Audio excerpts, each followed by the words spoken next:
Hey, aloha and welcome to Beachwalks with Rocks. Today is show number 84 and you can find us at beachwalks.tv.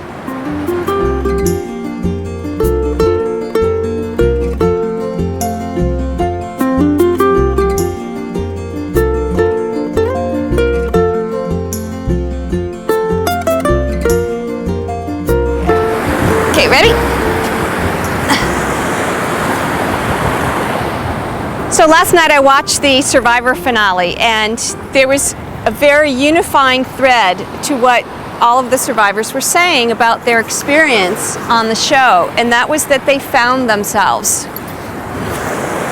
They described it as, I found me, I discovered parts of me that I didn't know exist, I had a spiritual awakening, I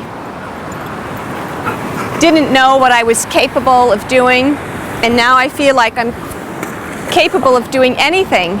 And that's one of the great advantages of meeting challenges head on.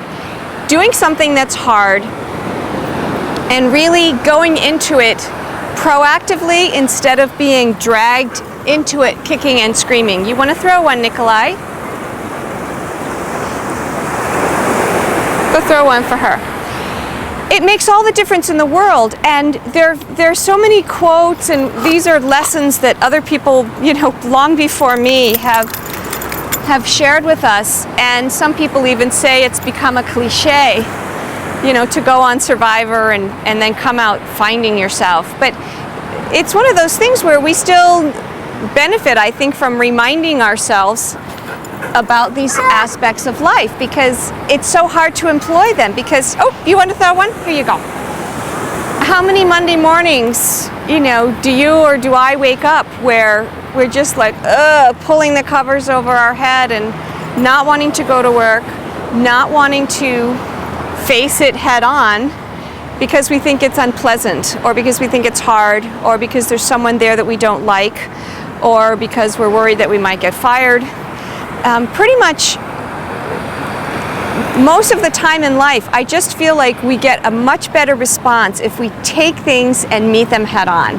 Now, that's not to say that you push yourself and you drive yourself until you're wasted and worn and bleeding. I'm not talking about that. There's definitely a place for rest and restoration and nurturing and all of that, and I'm a huge fan of power resting, as I call it. But at the same time, when you're facing something uncomfortable, you might consider just really meeting it face to face.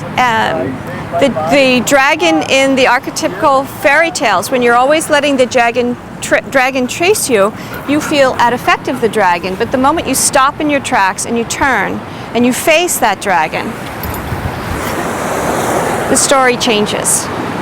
So think about that today. See where it might be useful to employ that. I am employing it in my life by, I got up this morning, the alarm went off, I really felt like rolling over. But I reminded myself that if I get up now, I have an extra hour and a half before I go paddling. And I can get so much accomplished in that hour and a half that I can really enjoy my paddling instead of worrying while I'm paddling about all the things that are still waiting for me when I get home. That's the scoop for today.